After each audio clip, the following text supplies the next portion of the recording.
الرحمن الرحیم السلام علیکم۔ منور حسین آپ کی خدمت میں حاضر ہے۔ کیا پاکستان اور ہندوستان کے درمیان میں جنگ ممکن ہے، اور کیا ہندوستان میں اتنی تڑ ہے کہ وہ پاکستان کے خلاف اس وقت جنگ کرے جب پاکستان کی اپنی معاشی مشکلات ہیں اور سیاسی تھوڑا سا بہت انتشار کا بھی شکار ہے؟ اس حوالے سے اوریہ مقبول جان میرے لیے کافی قابل احترام ہے۔ پاکستان کے ریٹائرڈ بیوروکریٹ ہیں، اکثر وہ لکھتے ہیں پاکستان کے نیوز پیپر کے حوالے سے، ویلاگس بناتے ہیں، بہت سارے آپ ان سے تعلیم بھی حاصل کرتے ہوں گے،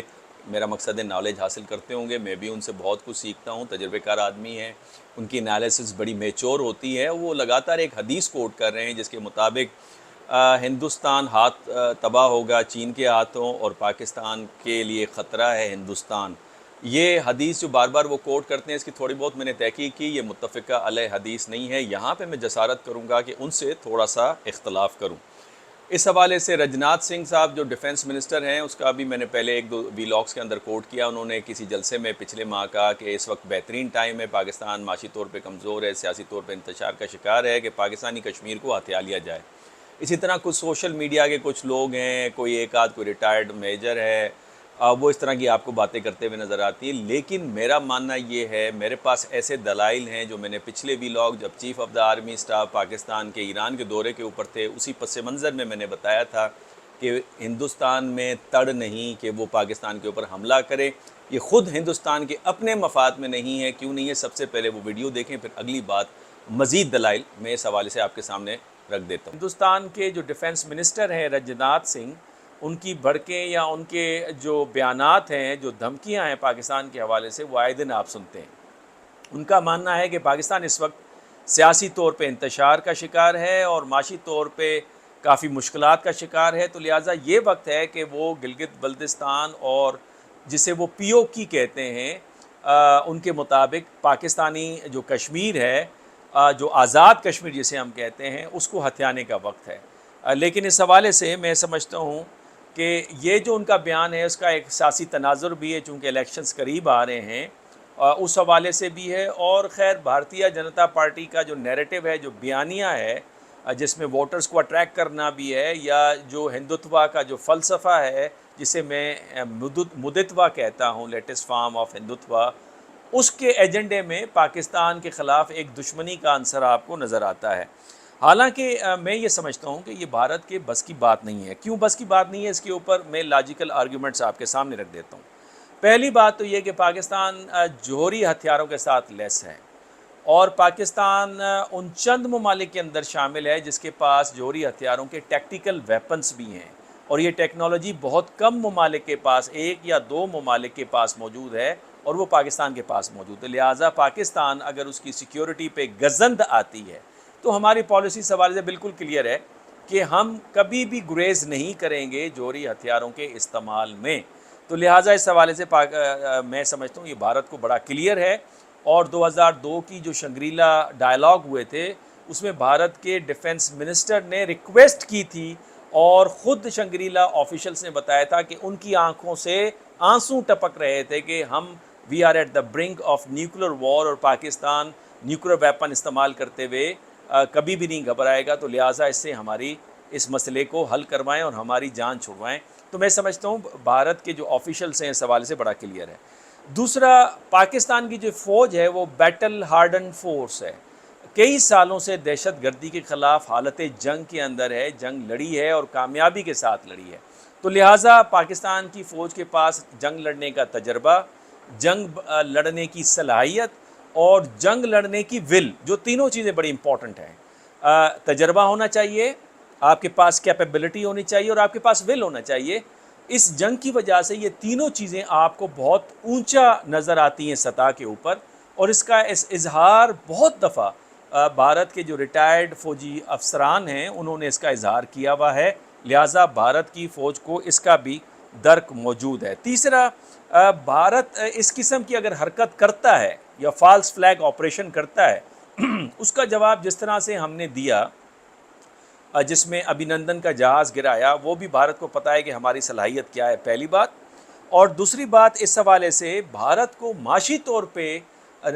نا تلافی نقصان پہنچنے کا بہت اندیشہ ہے۔ بھارت اس وقت جو معاشی ترقی کے جو راگ الاپ رہا ہے، اور انفیکٹ یہ ماننا بھی چاہیے کہ بھارت نے معاشی طور پہ ترقی کی ہے، ان کی اکانومی $3 ٹریلین کی اکانومی ہے، جو کہ اس سال کے آخر تک وہ تقریباً $4 ٹریلین کی اکانومی پہ پہنچ جائے گی، اور ماننا چاہیے کہ اس کے اندر مودی حکومت کا ایک اہم کردار آپ کو نظر آتا ہے، اور انٹرنیشنل انویسٹمنٹ کو اٹریکٹ کرنے کی بات آتی ہے تو وہ آنا اس حوالے سے بند ہو جائے گی، چونکہ انٹرنیشنل انویسٹرز کو ہمیشہ امن چاہیے ہوتا ہے۔ اور اس حوالے سے ایک ثبوت، ایک دلیل یا ایک ایویڈنس جو میں آپ کے سامنے رکھنا چاہتا ہوں، اور وہ بہت اہم ہے، اور وہ ہے مائیکل کوگل مین کا فارن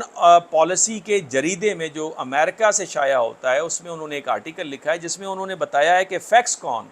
جو تائیوانی الیکٹرانک کمپنی ہے، انہوں نے پل آؤٹ کیا ہے بھارت کے ساتھ ڈیل سے، جو کہ سیمی کنڈکٹر کی پروڈکشن کے حوالے سے تھی۔ ہمیں معلوم ہونا چاہیے کہ فیکس کون وہ کمپنی ہے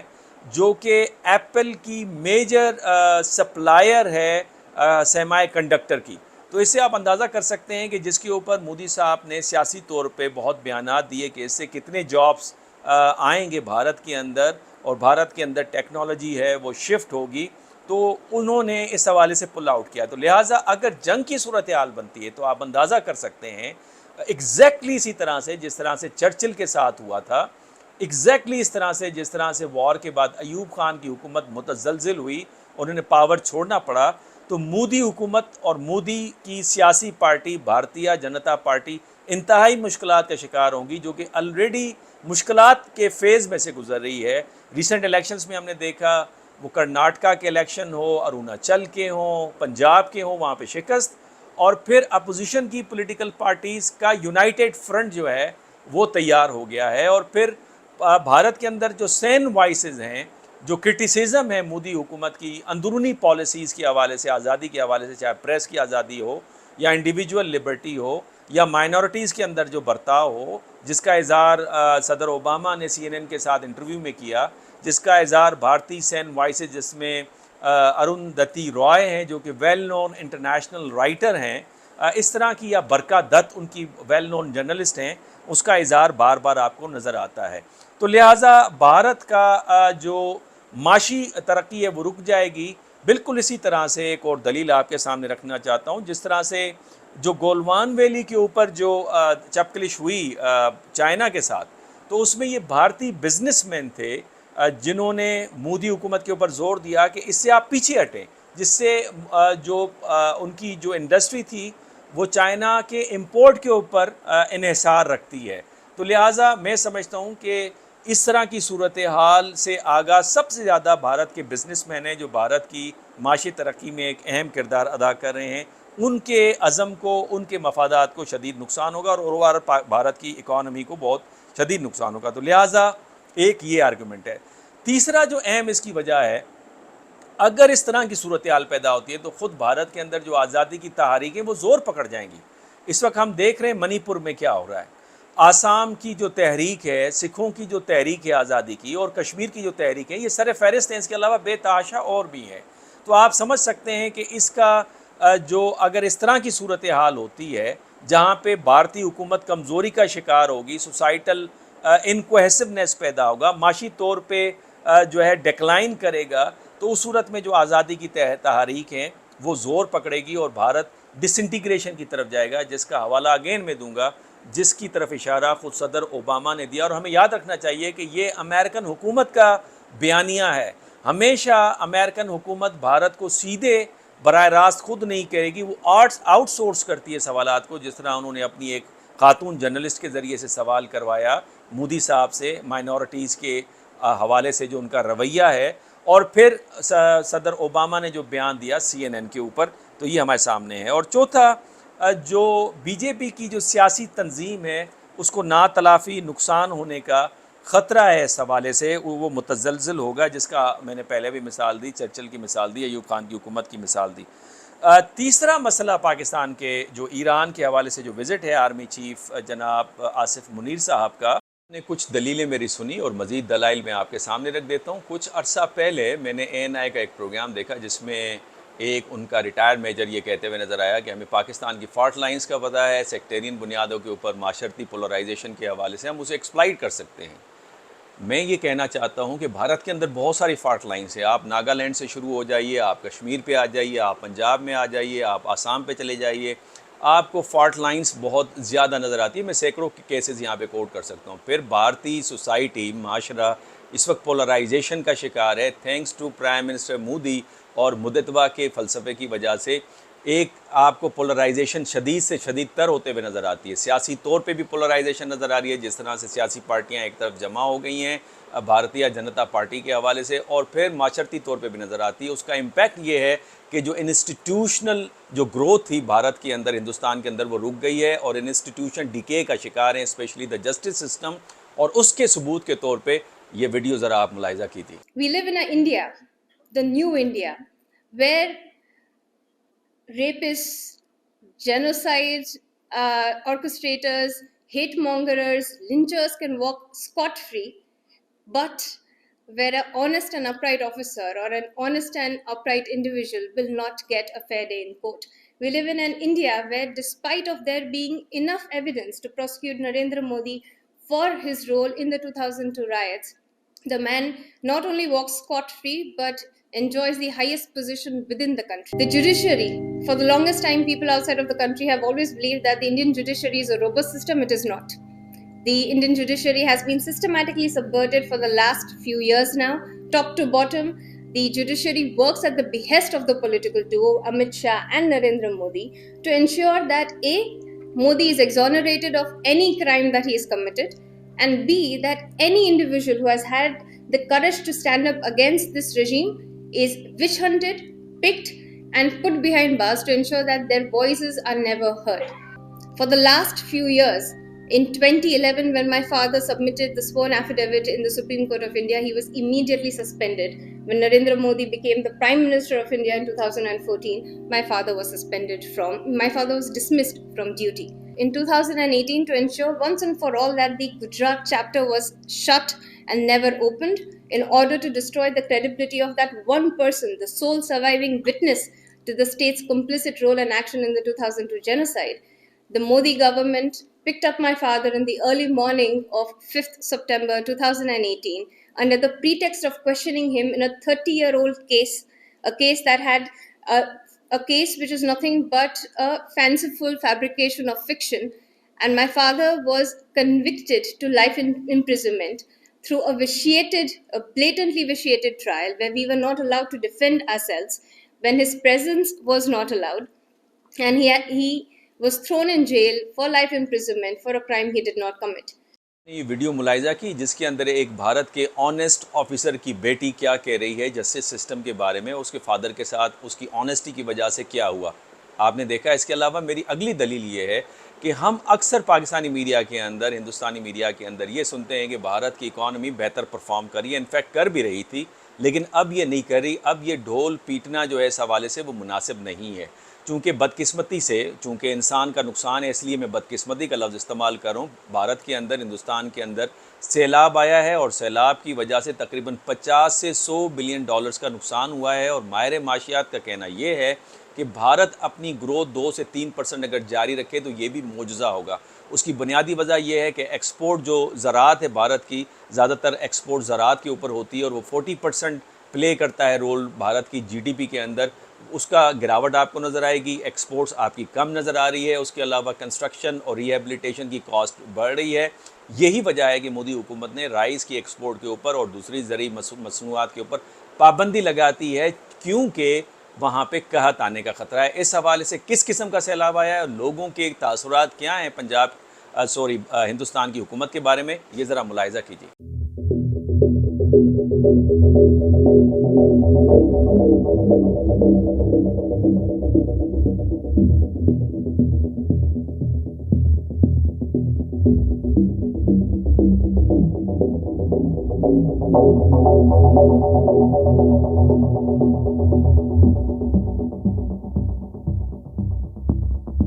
سیلاب کی کنڈیشن دیکھی, لوگوں کی رائے بھی دیکھی کہ پوری بھارتی میڈیا کس خاتون کی کوریج کے اوپر لگا ہوا ہے, اور بھارتیوں کے ساتھ سیلاب کی وجہ سے ہو کیا رہا ہے. یہ بدقسمت واقعہ ہے, بیکاز اس میں انسانیت کا نقصان ہے. اس طرح کے اگر پرابلمس آتے ہیں, قحط آتے ہیں یا مسائل آتے ہیں, تو اس میں ہم کم از کم پاکستانی خوش نہیں ہیں، لیکن البتہ یہ بھارت کو سمجھنا ہوگا کہ یہ وقت اس کے لیے بھی اچھا نہیں چل رہا، لہٰذا یہ باتیں کرنا کہ وہ جنگ کرے گا یا جنگ کی ایبلٹی ہے، یہ بالکل ناقابل فہم ہے۔ اس کے علاوہ دو دلائل میں اور رکھ دیتا ہوں۔ کیا بھارت کے پاس اتنی کیپیبلٹی اینڈ ول ہے کہ وہ پاکستان اور چائنا سے بیک وقت ٹو فرنٹ وار لڑے؟ آپ کو یاد رہنا چاہیے کہ دنیا کی سب سے بڑی پاور امریکہ کے پریزیڈنٹ کینیڈی کی ایڈمنسٹریشن کے دوران فیصلہ کیا 2.5 وار کی ہم کیپیبلٹی حاصل کریں گے، اور پھر ہم ایک میجر وار اگر سوویت یونین کے خلاف اور ایک اور ریجن کے اندر اور ہاف وار کسی اور ریجن کے اندر لڑیں تو ہمارے پاس یہ کنونشنل کیپیبلٹی ہونی چاہیے۔ لیکن پھر لوگوں نے، پوری دنیا نے دیکھا کہ ویتنام کے اندر امریکہ کے ساتھ کیا ہوا، حالانکہ ویتنام کی پاور بہت زیادہ کم تھی امریکہ کی پاور کے مقابلے میں، اور پھر former Soviet Union far more conventionally superior than whole of the Europe. پھر اس کے ساتھ افغانستان میں کیا ہوا، اور پھر الائیڈ فورسز کا اگین بشمول انڈیا کے افغانستان کے اندر کیا ہوتا ہے۔ تو لہٰذا جو میجر ٹیسٹ ہے، مین ٹیسٹ ہے پاور کا، وہ وار کے اندر ہے۔ لہٰذا یہ کیا انڈیا کے اندر کیپیبلٹی ہے ٹو فرنٹ وار لڑے، اس کا نہ انڈیا کے پاس ول ہمیں نظر آتی ہے، نہ کیپیبلٹی نظر آتی ہے۔ اور اس کی امپورٹنٹ جو دلیل ہے وہ گولوان ویلی کے اندر جو بھارتیوں نے شکست کھائی، میرا مقصد ہے بھارتی فوج نے جو شکست کھائی، اور اس کے بعد 1000 کلومیٹر کو وہ چھوڑ کر فرار ہو گئے۔ پوری دنیا نے یہ دیکھا، اور امریکنس میں بھی ریئلائزیشن آئی کہ بھارتیوں کے پاس وہ ول، وہ ٹریننگ، وہ کوالٹی، وہ کیپیبلٹی نہیں ہے کہ وہ چائنا کے ساتھ مقابلہ کریں۔ اور پھر اگر پاکستان کے ساتھ آتے ہیں تو پھر جس پلوامہ کے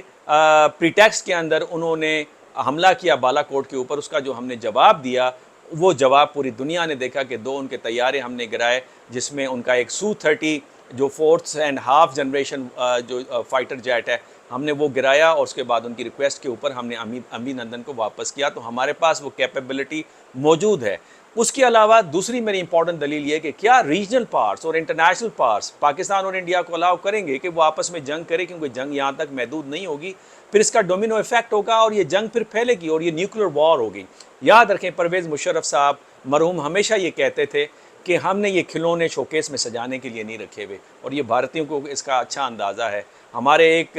اور chief of army staff general Zia الحق نے کرکٹ ڈپلومیسی کرتے ہوئے بھارت میں جا کے 1988 میں اس وقت کے پرائم منسٹر راجیو گاندھی سے کہا کہ اگر وار ہوگی پاکستان اور انڈیا کے درمیان میں تو پھر یہ نیوکلیر وار ہوگی، اور پوری دنیا میں ایک ہی ہندو ملک ہے وہ صفحہ ہستی سے مٹ جائے گا، اور 56 مسلم ممالک ہیں، اور پاکستان مٹ بھی جاتا ہے نیوکلیر وار کی وجہ سے تو پھر 55 مسلم ممالک ابھی باقی رہیں گے۔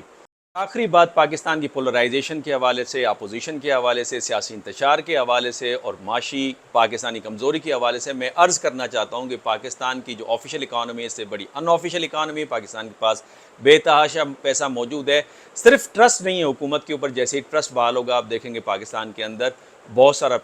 پیسہ ظاہر ہونا شروع ہو جائے گا، ہماری اکانومی کے اندر آنا شروع ہو جائے گا۔ پاکستان کی جہاں تک معاشرتی انتشار یا سیاسی انتشار کا شکار ہے، اس حوالے سے میں یہ صرف کہنا چاہوں گا کہ آپ کو یہ بہت بڑی غلط فہمی ہے۔ خدا نہ خواستہ اگر بھارت اور پاکستان کے درمیان میں جنگ ہوتی ہے تو آپ دیکھیں گے ساری پولیٹیکل پارٹیز، سارے لوگ یکجا ہو جائیں گے، اور آپ نے غالباً اپوزیشن لیڈر عمران خان کی وہ تقریر آپ بھلا رہے ہیں جو یونائٹڈ نیشنز میں ایز اے پرائم منسٹر انہوں نے دی تھی کہ اگر بھارت جنگ چھیڑتا ہے تو پھر ہمارا ایک ہی نعرہ ہے، لا الہ الا اللہ، اللہ کے سوا پھر ہم کسی کو نہیں دیکھتے، اور پھر دمادم مست قلندر ہونا شروع ہو جائے گا۔ اور آپ یاد رکھیں 1965 کے اندر یہ غلط ورژن دیا جاتا ہے اور غلط نیریٹو آتا ہے، اس کے اوپر میں ایک ویلاگ تفصیلاً کروں گا کہ 1965 کے اندر پاکستان 10 دنوں کے اندر دلی فتح کر سکتے تھے۔ امریکن ڈی کلاسیفائڈ ڈاکومنٹس یہ بات کرتے ہیں، اور پھر انہوں نے پریشر دیا کہ آپ پیچھے ہٹیں، اور پھر ہم نے وہ کر کے دکھایا۔ اور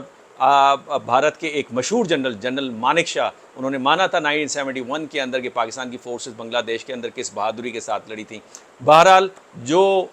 ہم نہیں چاہتے کہ اس خطے کے اندر جنگ ہو، ہم امن چاہتے ہیں، لیکن امن کا مقصد یہ نہیں ہے کہ ہماری کمزوری ہے، ہم چاہتے ہیں یہاں کھیل بھی ہو، امن بھی ہو، کنیکٹیوٹی بھی ہو، معاشی خوشحالی بھی ہو، اور یہ خطہ پورا دن دگنی اور رات چگنی ترقی کرے۔ اسی ویلاگ کے ساتھ میں اختتام کرتا ہوں۔ اگر آپ کو میری رائے سے اختلاف ہے تو آپ ضرور کاؤنٹر آرگیومنٹ دیجئے، اور اگلے ویلاگ میں پھر ایک نئے ٹاپک کے ساتھ آپ کی خدمت میں حاضر ہوں گا۔ اللہ حافظ۔